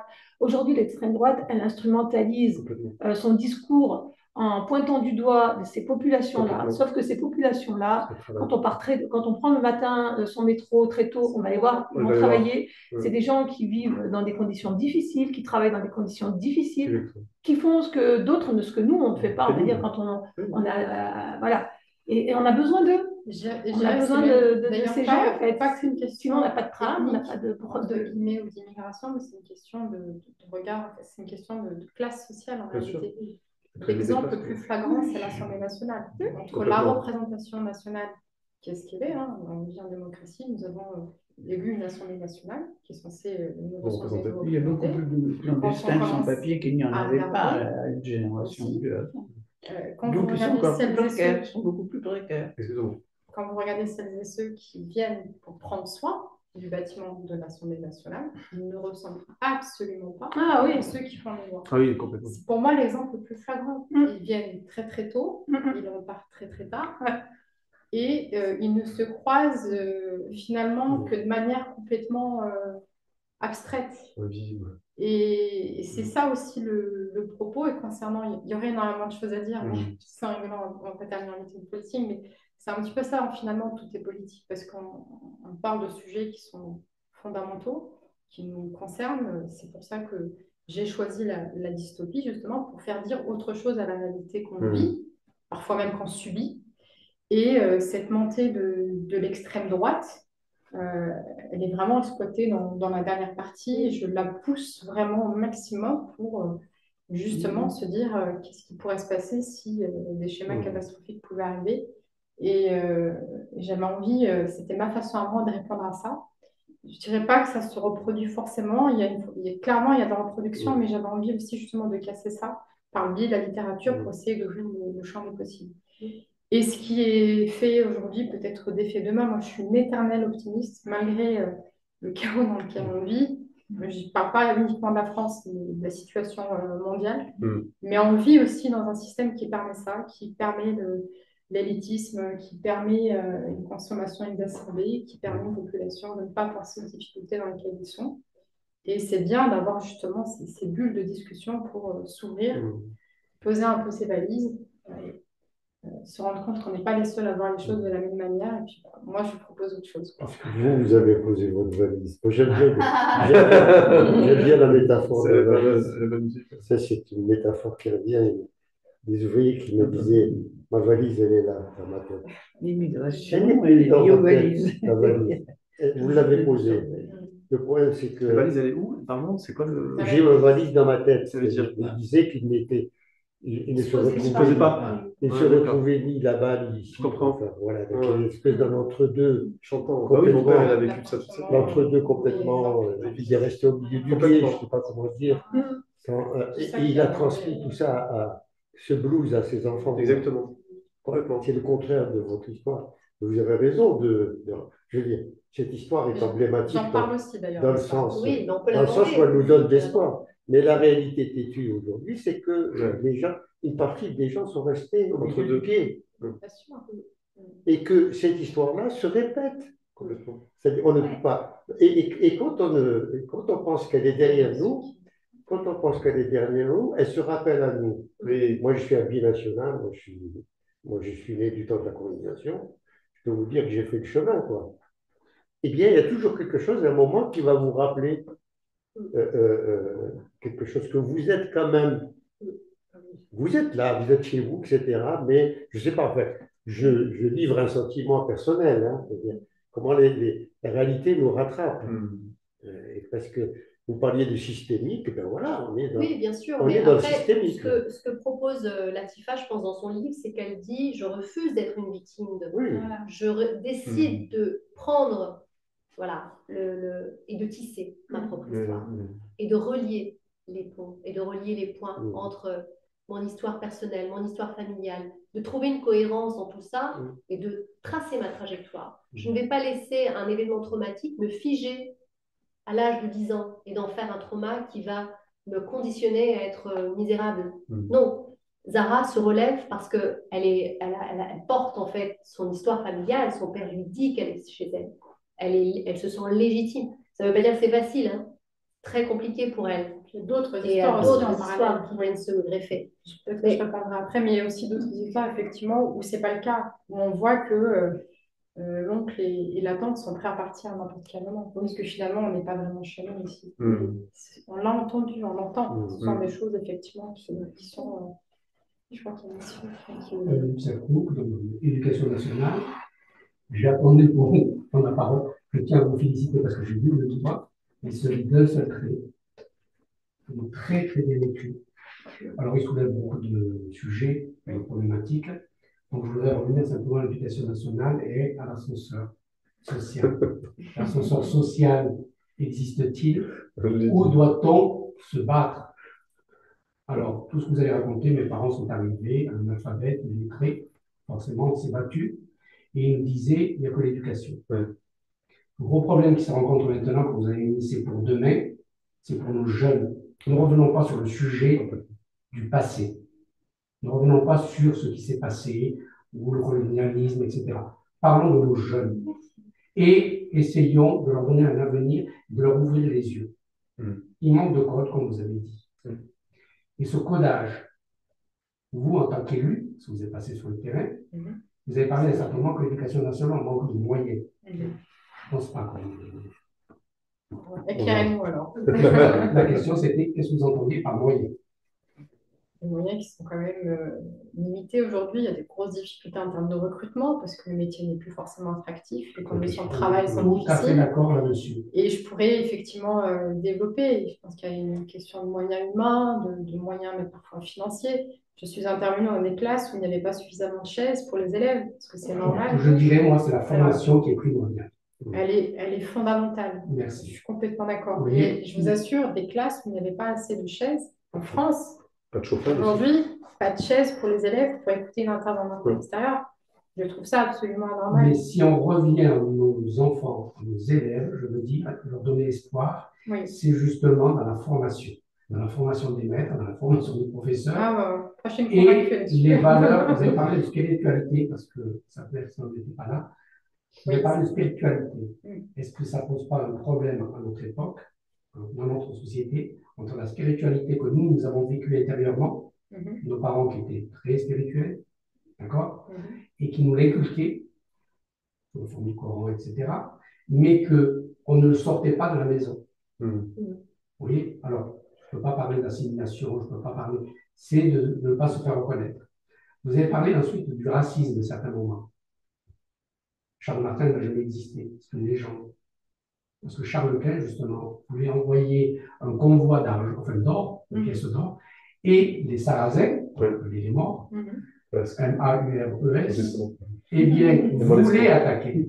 Et on nous a fait croire qu'en fait, voilà, Charles Martel voulait arrêter. La bataille de Poitiers, elle a été utilisée et utilisée, elle est un marqueur d'un discours politique. Alors, ma question, ça alors, très clairement. Vous qui avez été élu, qu'est-ce que vous feriez sur le terrain, justement, entre l'intégrisme et, comme Madame me parlait aussi, enfin, moi, génération disait Front National, mais du Rassemblement National. Voilà. Ça vaut beaucoup de points. Qu'est-ce qu'on peut.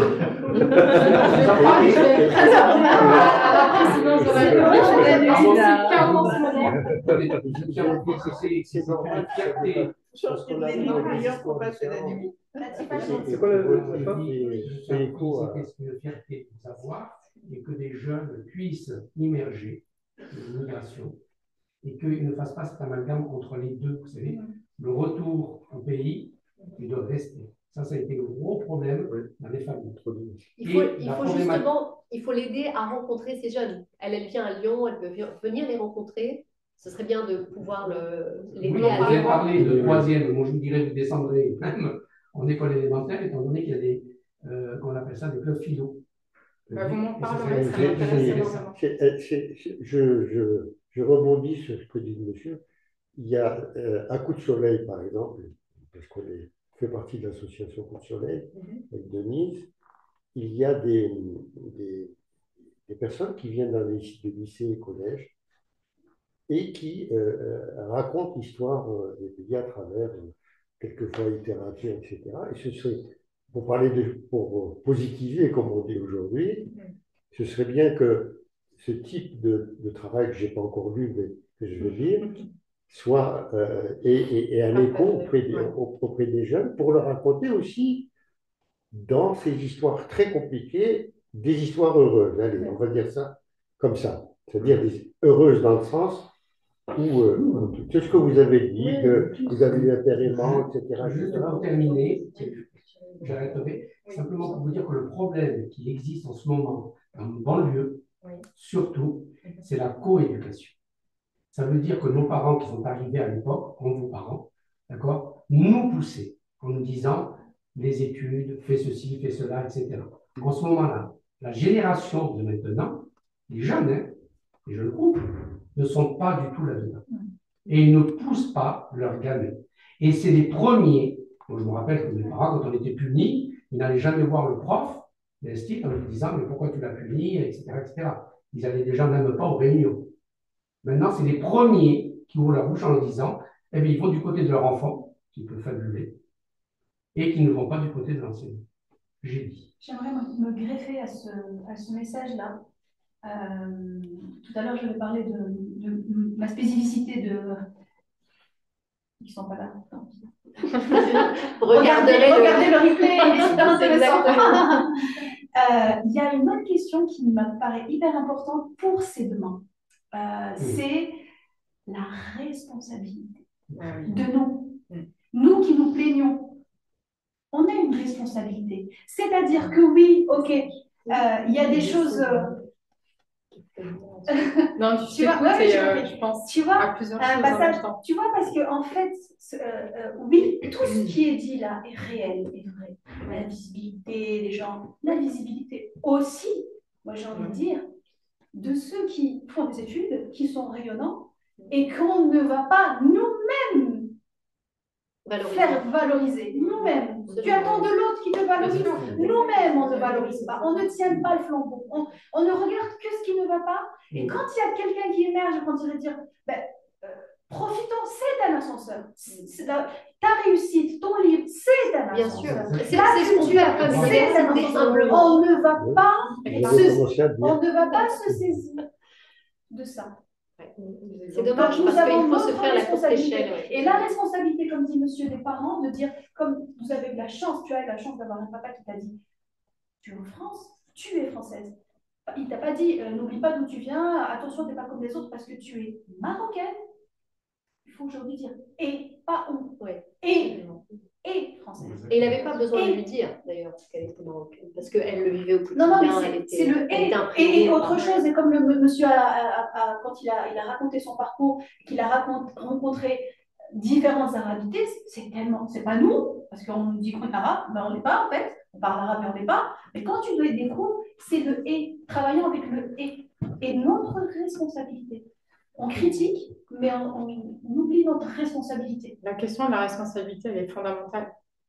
Et pour réussir à avoir des citoyennes et des citoyens responsables, la question qui se pose, c'est celle de l'éducation. Donc moi, si j'ai un programme politique demain, il est en 3 points, c'est l'éducation, l'éducation et l'éducation. Tout est là, Bravo. honnêtement. C'est là que tout Latifa, commence. présidente. Premier ministre, d'abord. Il y a une place qui s'est libérée.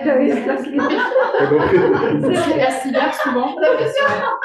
Ah ouais. Malheureusement, il y a des On croit que nos jeunes ne sont pas du tout impliqués dans la vie sociale et que le racisme, je me rappelle qu'une fois, je me suis fait traiter de raciste, moi l'arabe, comme on disait, parce que je ne leur parlais jamais arabe. Et le jour où il m'a traité en me disant vulgairement ta mère, etc., et je lui ai répondu, je lui ai dit, tu sais, elle t'embrasse. Il a dit, non. Il me dit, vous savez parler l'arabe. Et la première chose qu'ils vous disent, c'est le racisme. Oui, d'ailleurs, Oui. c'est les racismes. Parce qu'il y a Les aussi la racismes. question du mépris social Exact. qu'on oublie aussi de regarder. Parce que le racisme de classe, il est terrible. Et c'est très souvent aussi la lecture qu'il faut avoir des problèmes que traverse notre société contemporaine. Et la solution, elle est là aussi. Quant à la jeunesse, elle est le point de départ et l'avenir. Il faut penser à elle demain. Et c'est aujourd'hui que ça se construit. Et c'est ma goutte d'eau dans l'océan, à moi. Parce que je trouve que c'est pas facile d'être un jeune aujourd'hui. Ce qui s'est passé pendant la période du Covid, je l'apprends à personne, ça a été d'une violence inouïe. Et je trouve qu'être un jeune adolescent aujourd'hui, c'est extrêmement compliqué. J'ai entendu parler de coéducation. Il y a des choses absolument remarquables qui existent. Elles sont malheureusement souvent insuffisamment relayées, par manque de compréhension, par manque de relais, mais on n'est pas aidé. Quand vous allumez vos télévisions, quand vous allez sur les réseaux sociaux, les algorithmes sont faits non pas pour vous ouvrir au monde qui vous entoure ou à votre voisin, et plutôt à vous refermer dans un schéma extrêmement caricatural qui ne vous donne pas envie de rencontrer l'autre. Et c'est un peu le combat qui est le mien, qui est le nôtre à toutes et tous ici, parce qu'on est en train de casser ces murs qui nous séparent justement. Et tout à l'heure, tu as parlé de ces ponts que Zahra elle essaye de construire. Pour moi, les ponts, ils existent déjà. Il faut juste mettre la lumière dessus. Sincèrement, il y a énormément de choses qui Ils ont été construits qui par nos parents. existent. Absolument. Et ça, pour le coup, là, je pars plutôt sur Soit une femme, ma fille. Moi, je raconte des passages et des épisodes où ma mère, elle nous envoyait à la rencontre de nos voisins pour faire découvrir sa culture marocaine. Et je trouve que c'était absolument remarquable dans l'impact que ça a pu produire. Il y a énormément de belles choses qui existent et qu'on ne valorise pas, qu'on ne raconte pas, qu'on ne montre pas. Et c'est aussi ça qui nous empêche d'avancer sereinement ensemble. C'est pas construire quelque chose de positif, c'est de valoriser le positif qui existe déjà et qu'on porte en fait en nous. Et c'est pour ça que je parle de nos héros avec nos mots. Ce ne sont pas les mots de BFM, de CNews ou du groupe Bolloré, ou même d'un gouvernement qui méprise une classe importante parmi nous, ou même d'autres partis politiques qui ont été créés après la Seconde Guerre mondiale et dont le programme politique est définitivement détestable et qui veulent nous séparer. Je pense qu'on a une réponse beaucoup plus forte et elle est déjà là, mais c'est difficile de la mettre en valeur et d'essayer d'aller chercher les uns et les autres peut-être pour davantage se l'approprier. Pour moi, c'est plus ça. Quant à la place, ton regard aussi qu'on pose sur la jeunesse, je pense que notre responsabilité à nous, d'adultes, d'éducants, c'est aussi d'avoir de la bienveillance vis-à-vis d'eux. Parce que je le redis sincèrement, je trouve que c'est pas facile d'être un jeune aujourd'hui. On ne leur donne pas forcément suffisamment d'outils pour s'émanciper malgré. On a la connaissance à bout de doigts avec les outils informatiques qui existent, avec l'IA, avec tout ça. Mais encore faut-il savoir éduquer nos enfants à l'utilisation de ces outils incroyables pour en faire des citoyens responsables. Et je crois que ça, c'est notre challenge à nous pour pouvoir leur offrir un monde pas trop catastrophique. Voilà. Une petite touche d'optimisme malgré tout. Je crois que la valorisation de la langue aussi compte beaucoup. Étant donné que la langue arabe, dans les banlieues, n'est pas du tout reconnue. Alors, je travaillais à la Cité scolaire internationale, qui est un monde international où les langues sont valorisées. Et que dans les banlieues, la langue n'est pas valorisée, qu'on appelait les ELCO. C'est-à-dire que chaque pays envoyait, le Maroc, Tunisie, Algérie, envoyait leurs enseignants et ils étaient, voilà, l'enseignement de la langue communauté d'origine. Et C'est un déjà, du coup? Non, l'arabe, mais qui était enseigné en dehors des cours. C'est ça. À la Cité scolaire internationale, elle était inclue. Il y a 6 heures de cours et qui sont valorisées. Donc la dernière langue qui a été introduite, c'est l'arabe. Et il y a 9 sections. Japonais, chinois, enfin, en passant mais tout le reste. Toutes les langues sont des merveilles à apprendre. Et le problème, c'est que les enseignants n'étaient pas formés pour enseigner ces langues. Et ça vient aussi des pays qui les ont. Oui, la formation. Et la formation, on parlait de formation de et la formation, elle est là. Ça veut dire qu'on transpose la formation. Oui, la pédagogie. Exactement. La manière qui se font dans les pays et ici. Exactement. Voilà. Alors, la brutalité. La violence, exactement. Et ne donne pas envie d'apprendre sa propre langue. Voilà. Et ça, c'est un gros problème dans les banlieues. Ou pas, d'ailleurs. Le roman, c'est un grand problème. Ou pas. Roman, vous relatez sur Misère. Oui. Parfois sur misère. Bravo. Voilà. Bon, écoutez, on arrive un peu au terme de notre discussion parce que ça fait un petit moment, parce que j'ai aussi envie de vous donner envie de venir nous rejoindre demain à la librairie à soi pour la deuxième partie de ce roman. Je te laisse le mot de la fin et ensuite je conclue. Très bien. Bah, écoutez, moi j'ai passé un super moment avec vous. Ça fait déjà 1 heure, mais j'ai pas vu le temps. Ça fait 1h30. D'accord, le temps passé. Moi, tout ce que j'ai envie de vous dire, c'est que le livre et la vie que j'ai imaginée de Zahra Al-Arioun, elle nous ressemble à toutes et tous, quelle que soit votre histoire de vie. Et c'est ce que j'avais envie de mettre en évidence pour se rappeler justement qu'il y a beaucoup de ressemblances entre nous. Mais tout ça n'est que prétexte à ce que nous avons réalisé ce soir, créer ces bulles de discussion et de dialogue qui manquent tant à notre société.